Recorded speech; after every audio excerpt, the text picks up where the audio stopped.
how to integrate Monday.com and Shopify. Hello guys and welcome to this new tutorial. In today's video I'm going to show you how you can link or integrate your Shopify store into the CRM model or the CRM tool, which is going to be Monday.com. So it is going to help you organize tasks, maybe some client management and also the customers management.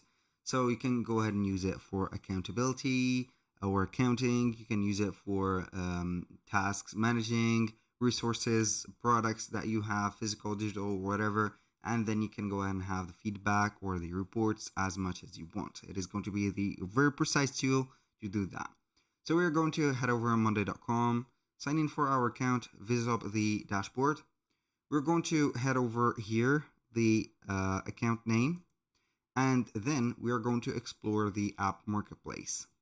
Click on it, and we are going to click on the search on the marketplace. We are going to type in only Shopify. We're going to click on Shopify, and as you can see, we have Shopify integration. Click on it. It is going to be a third-party app, not a original app, but we are going to install it. Basically, you can go ahead and create some automation here, and then you can go ahead and set up things like here boards or columns from Shopify, and then you're going to have everything set up and also up to date to whatever you have done. So that was pretty much it for today's video. Thank you guys for watching. I hope that you have enjoyed the content, and I hope to see you soon on the next one.